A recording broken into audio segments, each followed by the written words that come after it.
Hello students, this is Suresh Shukla. Today we will discuss on the topic receiver noise and the signal to noise ratio, जिसको आप बोलते हैं, हम सब बोलते हैं SNR, signal to noise ratio. ठीक है, वही चीज़ें हैं। तो आज हम डिस्कस करेंगे रिसीवर नॉइज और सिग्नल टू नॉइज रेशियो। अब देखिए क्यों ये टर्म आया, रिसीवर या नॉइज या SNR क्यों टर्म आया हमारे रडार इंजीनियरिंग में। देखिए क्या होता है जनरली कि हमारा पता है, हमारा जो रडार है वो बेसिकली उसमें दो पार्ट हैं उसके, एक ट्रांसमीटर सेक्शन है और एक हमारा रिसीवर सेक्शन है। दोनों की अपने लेवल पे उतनी ही इम्पोर्टेंस है। ठीक है, जैसे ट्रांसमीटर सेक्शन पे क्योंकि इम्पोर्टेंस किसी की कम क्यों नहीं है, क्योंकि अगर मैं महत्वता दूं रिसीवर सेक्शन को, तो अगर महत्वता दे रहा हूं रिसीवर सेक्शन को तो ये नाइंसाफी हो जाएगी ट्रांसमीटर सेक्शन को। क्यों? क्योंकि अगर ट्रांसमीटर सेक्शन से सही प्रकार से हाई पावर रडार सिग्नल हम ट्रांसमिट नहीं कर पाएंगे तो रिसीवर सेक्शन उसको कुछ नहीं कर पाएगा, कोई सिग्नल की एक्सट्रैक्शन नहीं हो पाएगी, सिग्नल की प्रोसेसिंग नहीं हो पाएगी। अगर मैं ट्रांसमीटर सेक्शन को महत्वता दूं, इंपॉर्टेंस दूं, इफ आई एम गिविंग और यू ओवरऑल गिविंग, तो क्या होगा कि रिसीवर सेक्शन पे ही इको सिग्नल को रिसीव होना है, जो सिग्नल्स आएंगे उनको रिसीव होना है और फर्दर वही सिग्नल की एक्सट्रैक्शन या प्रोसेसिंग करके हम उस ऑब्जेक्ट के बारे में या ऑब्जेक्ट की डिटेक्शन कर पाएंगे। तो दोनों की अपने लेवल पे उतनी ही इंपॉर्टेंस है। ठीक है, तो अब रिसीवर सेक्शन हम देख रहे हैं तो उसमें कहीं ना कहीं हमें पता है, क्योंकि जो सिग्नल होगा हमारा, जो सिग्नल होगा इको सिग्नल, जो सिग्नल होगा उसको मैंने बताया था उसके दो पार्ट होंगे, एक होगा मैसेज सिग्नल प्लस एक होगा नॉइज सिग्नल। ठीक है, मैसेज सिग्नल भी होगा, नॉइज सिग्नल भी होगा। तो ये मैसेज सिग्नल तो हमें पता था, लेकिन ये नॉइज सिग्नल हमें नहीं पता था। ये नॉइज सिग्नल ऑटोमेटिकली इसके साथ क्या हो जाता है, जुड़ जाता है। तो वही रिसीवर सेक्शन पे उसकी हम बात करते हैं और कहते हैं रिसीवर नॉइज। ठीक है, और SNR हमें पता है इन कम्युनिकेशन हमारा जो SNR होता है ऑलवेज एंड ऑलवेज SNR की वैल्यू हम हाई रखते हैं, हमें पता ही है, क्योंकि ये होता है सिग्नल टू नॉइज का। तो ये रेशियो हाई रखने का मतलब इस वैल्यूज को हाई रखें, मतलब सिग्नल की स्ट्रेंथ को हम क्या रख रहे हैं, हाई रख रहे हैं। नॉइज को हम हाई नहीं रखते, क्योंकि नॉइज को रखेंगे तो ओवरऑल जो हमारा इस SNR रेशियो जो रेशियो बनेगा वो क्या हो जाएगा, कम हो जाएगा। तो ये हाई कहने का मतलब कि हम सिग्नल की स्ट्रेंथ को हाई रख रहे हैं, एन को हम क्या कर रहे हैं, कॉन्स्टेंट कर रहे हैं। अब देखिए, और एस को बढ़ाते चल रहे हैं, तो इससे हमारा SNR जो है वो हाई रहेगा। अब देखिए हमारा क्या होता है कि so I am just talking about this noise. So what happened, the noise, okay, I am telling about this noise, the noise which is generated by the thermal agitation, which is generated by the thermal agitation. We all know what is thermal agitation. Okay, thermal agitation of the conduction electrons in the ohmic portion of the receiver input stages. I have told you ohmic portion. What this is? Linear portion. Ohmic means linear portion. Ohmic portion or linear portion of the receiver input stages is called thermal noise. Is called thermal noise or Johnson noise. Johnson noise. Both are similar. What it means कि मतलब ये हमारा कहने का कि जो मैं आपको ये बता रहा हूँ थर्मल एजिटेशन। देखिए मैंने बताया था कि हम ऑलवेज एंड ऑलवेज हम प्रयास करते हैं कि नॉइज हमारा जो है वो रिमूव हो जाए, but it can't be and we are also unable to remove it ideally और प्रैक्टिकली। तो हम बस उसको क्या करते हैं, रेड्यूस करते हैं। तो हम लेट सपोज हमने ले लिया कि हमने इन्वायरमेंट फ्री ले लिया, नॉइज फ्री इन्वायरमेंट ले लिया, और हम ये भी कंसिडर कर लिए कि जो हमारा रडार का रिसीवर सेक्शन है वो भी बिल्कुल नॉइज फ्री है, फिर भी मतलब सब कुछ आइडियल केस ले लिया, फिर भी still there will be a noise due to the thermal agitation. क्योंकि हमें पता है कि हम यूज़ क्या कर रहे हैं, इलेक्ट्रॉनिक डिवाइसेस का यूज़ कर रहे हैं, इलेक्ट्रॉनिक डिवाइसेस या इलेक्ट्रॉनिक कंपोनेंट्स का यूज़ कर रहे हैं, ठीक है, इलेक्ट्रॉनिक डिवाइसेस या इलेक्ट्रॉनिक कंपोनेंट्स का यूज़ कर रहे हैं, तो उसमें जब इलेक्ट्रॉनिक्स की बात आती है तो हमारी तुरंत हमारा दिमाग घूमता है कि हमारे जो चार्ज कैरियर्स होंगे डेट विल बी इलेक्ट्रॉन्स और holes. Never it matters that whether electrons will be in majority, electron play as a majority charge carriers or holes play as a minority charge carriers. This have to never mind, okay. But हमारे electronic devices में this will be considerable कि charge carriers आ गए तो electron और holes की बात होगी. अब जहाँ कहीं भी ऐसे केस चार्ज कैरियर्स आ जाते हैं then there will be a thermal agitation, okay. So there will be a thermal noise. तो वहाँ हमने देखिए हमने सब कुछ आइडियल केस लेके चला था, हमने सब कुछ आइडियल लिया था, नॉइज फ्री इन्वायरमेंट लिया था, हमने सब कुछ आइडियल लिया था, बट स्टिल हमारे पास एक नॉइज आ गया, वो हम बोल दें क्या, थर्मल नॉइज और Johnson noise. So this thermal noise और Johnson noise, its magnitude is directly proportional to the bandwidth and absolute temperature. I am telling about this thermal noise or junction noise, okay.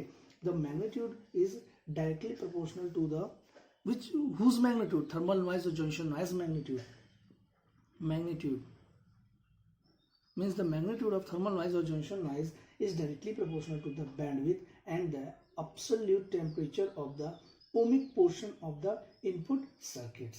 Got it? The available thermal noise power watts generated at the input of the receiver of bandwidth Bn hertz. This is the bandwidth, okay. This is the unit hertz at a temperature T, at a temperature T. Its unit will be in degrees Kelvin. Is means this will be the magnitude of the thermal noise power. We are considering this thermal noise in the terms of power, okay. K T B N. Got it? What I have told you, the magnitude is directly proportional to the bandwidth and the absolute temperature of the ohmic portion of the input circuit. The available thermal noise power watts generated at the input of the receiver of bandwidth Bn hertz at temperature T is will be this. So I am saying that directly proportional. That directly proportionality is removed with this constant. What it is? K. And what this K is? K is Boltzmann constant. What K is basically? Boltzmann constant. And we all know that what its value is 1.38 into 10 to the power minus 23 joule per degree. Got it? So this is constant K. How it come? Because I am saying the magnitude is directly proportional to T and Bn, product of these two terms, directly proportional. This directly proportionality sign is being removed by a constant, and that constant is K, which value is 1.38 into 10 to the power minus 23 joule per degree. Okay, so let's talk about this bandwidth. What I have told you, this Bn, the bandwidth Bn is called the noise bandwidth. I have written a small n in suffix with this capital B. This n is basically noise bandwidth. I am talking about this Bn is noise bandwidth and is defined as Bn is equals to 0 to infinite mod of hf square df. Got it? This Bn is basically defined by 0 to integral of 0 to infinite mod of this hf square df. What this hf is? Yes, you all know. This hf is nothing but the frequency response. What is this basically is? Frequency response function of the IF amplifier or filter. What this HF is basically? HF is frequency response function of the IF amplifier. We all know. Yes, you also know. I know that you know. Bn is equals to this mod of HF. What it HF is? HF is the frequency response function of the IF filter, IF amplifier. What this IF amplifier, IF filter, where we have seen or where I have discussed in the receiver section of the radar block diagram. Got it? So the measure of the noise out of a real receiver or a network to that from the ideal receiver with only thermal noise is called the noise figure. Okay, and is defined as, now we will talk about the noise figure. Okay, we are talking about the noise figure. So noise figure will be defined as Fn is equals to noise out of practical receiver, noise out of practical receiver upon noise out of ideal receiver at standard temperature T0. This will be the Fn. So when we will write in the terms of parameter, we have N out, this is noise out of practical receiver, N out upon K T0 B into G. What this is basically, this is noise figure. This is what? This is noise figure.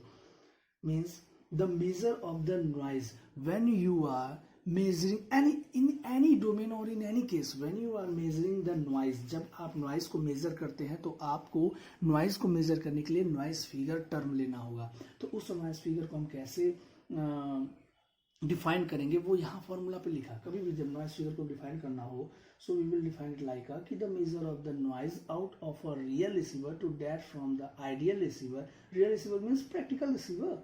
Got it?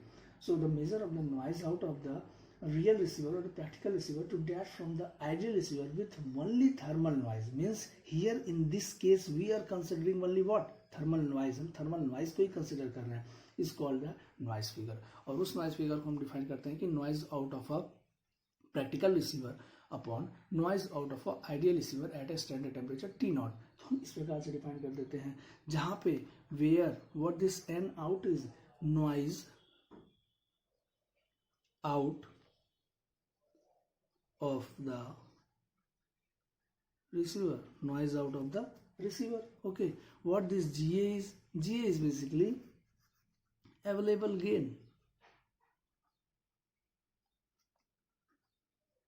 GA is basically available gain, and that will be S out upon S in. देखिए gain जो मर्जी हो in any field in any domain, जो भी gain हो, gain हरदम output का part upon input का पार्ट ही होगा. वो आपका गेन हो, वो आपके गार्जियन का गेन हो, वो आपके कॉलेज का गेन हो, वो आपके पड़ोसी का गेन हो, जो मर्जी गेन हो, ऑलवेज एंड ऑलवेज आउटपुट का पार्ट अपॉन इनपुट का पार्ट. तो G available gain equals to S out upon S in हो गया. ठीक है, अब देखिए तो गेन, देखिए कई तरह के हमने गेन सुने होंगे. गेन होगा वो क्या कहते हैं, वोल्टेज गेन होता है, करंट गेन होता है, सब सारे वही आउटपुट का पार्ट अपॉन इनपुट का पार्ट. ठीक है, अब देखिए यहाँ पे हमने बता दिया. फिर हम बताते हैं के टी नॉट को. इसकी वैल्यू जो होती है that is 4 × 10⁻21 watt per hertz. ठीक है, ये के टी नॉट हो गया. So what happens, the input noise N in the input noise and in an ideal receiver is equals to what? K T naught Bn. K T naught Bn is what? Noise bandwidth. Okay, noise bandwidth. तो noise bandwidth का product with this product, ये noise देखिए, यही तो हमने noise का magnitude हमने बताया था जब हमने यहाँ थर्मल नॉइज की बात किया था. व्हाट इट विल के टी बी एन, यही तो बताया था. तो अब हम इनपुट नॉइज को हम कंसीडर कर लेते हैं N in is as a K T naught B N. ठीक है, so the definition of noise figure now will become, अब definition of noise figure हमारा क्या हो जाएगा. अब यहाँ पे K T naught B N, K T naught B N, B N हमारा क्या था, नॉइज की bandwidth.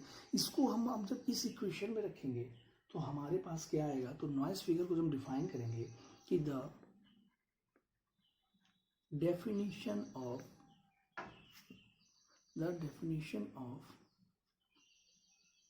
noise figure is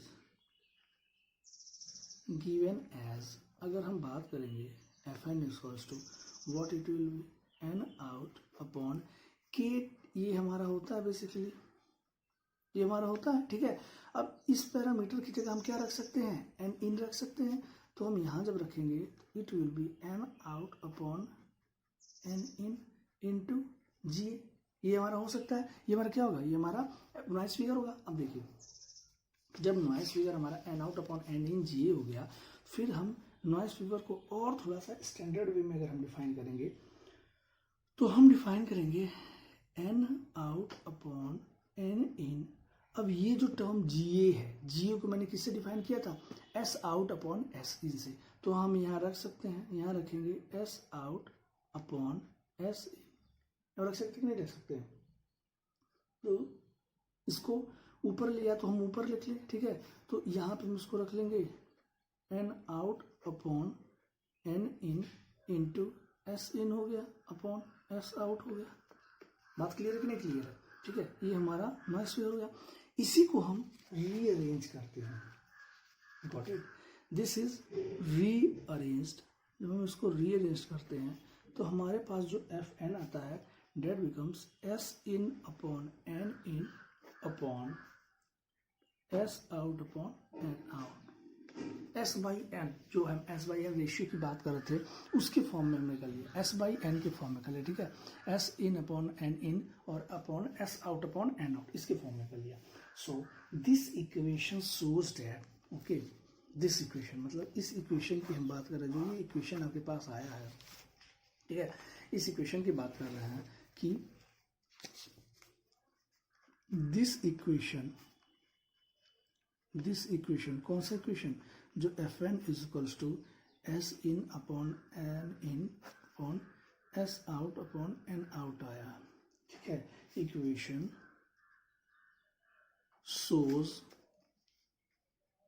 shows that the noise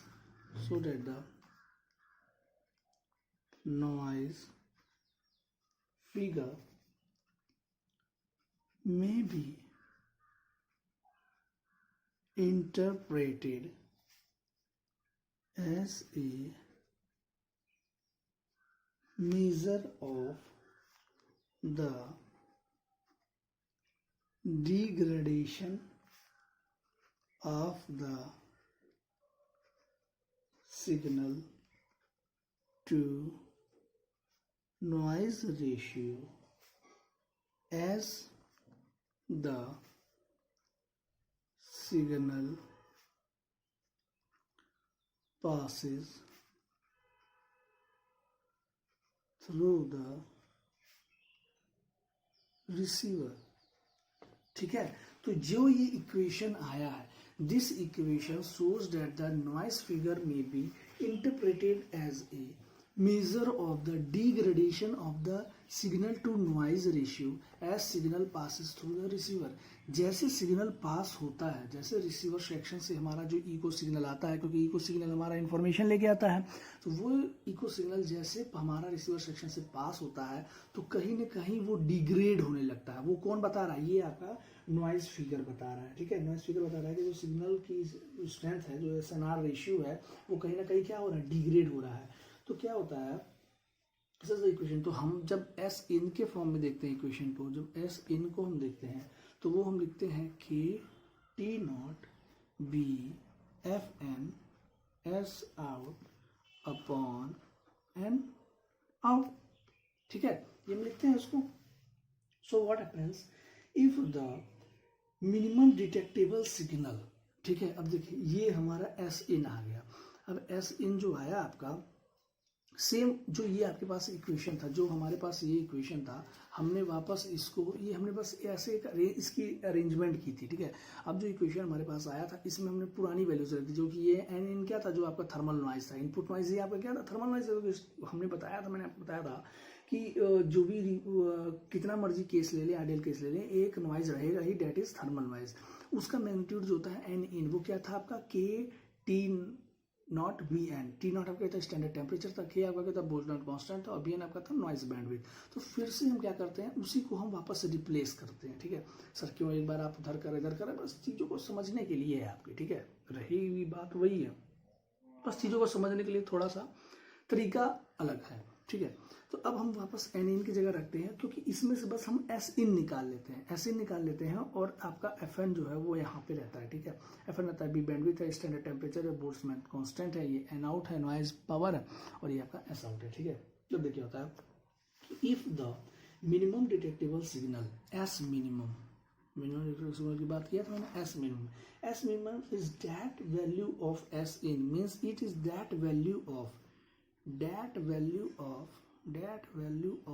S in, S minimum is that value of S in which corresponds to the minimum detectable signal to noise ratio at the output of the IF, okay, output of the IF, okay, S out upon N out minimum, then the equation will be S minimum is equals to KT naught B Fn upon S out upon N out minimum. Got it? So I have replaced this S in as a S minimum, ठीक है। तो ये देखिए ये S इन क्या लग रहा है, सिग्नल इनपुट लग रहा है, एस मिन क्या लग रहा है, मिनिमम डिटेक्टेबल सिग्नल लग रहा है। तो थोड़ा सा आप सोचिए, जस्ट थिंक अबाउट इट कि एस मिनिमम को हम एस इन से रिप्लेस कर सकते हैं क्या।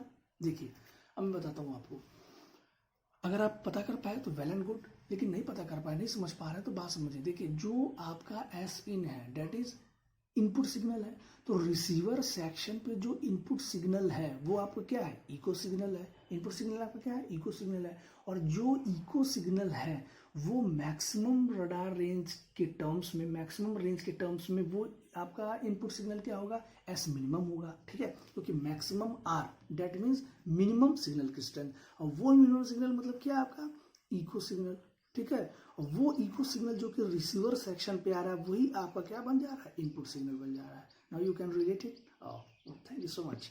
उसके बाद देखिए आपने इनको रिलेट किया, अब उसी एस इन को हमने रिप्लेस किया एस मिनिमम से, ठीक है। एस मिनिमम से रिप्लेस किया तो हमारे पास कुछ ये इक्वेशन बना। Now we are substituting this value of radar equation, okay, I am substituting this value in radar equation. What I have, let's see what I have a new radar equation that is something like, I'm showing you, don't worry, KT naught B Fm S by N minimum. Here students, I have a new radar range equation. As I have told you in my previous videos that there are few of the reasons why our radar range equations fails. The failure of, or in other words, the failure of the radar range equation due to the few of the points, fluctuation uncertainties, due to losses and statistical natures, means few of the reasons were I have told you. So I have a new this radar range equation. So before continuing the development of the radar equation, it is necessary to discuss and briefly review the concept of the probability density functions in order to probability density functions in order to describe the signal to noise ratio in terms of statistical terms. Got it? Means you have to know first, if you have to define this S by N ratio in statistical term, you have to firstly know what this PDF is, probability density function. So students, I will let you know what this PDF is in my next videos. Okay, thank you so much students.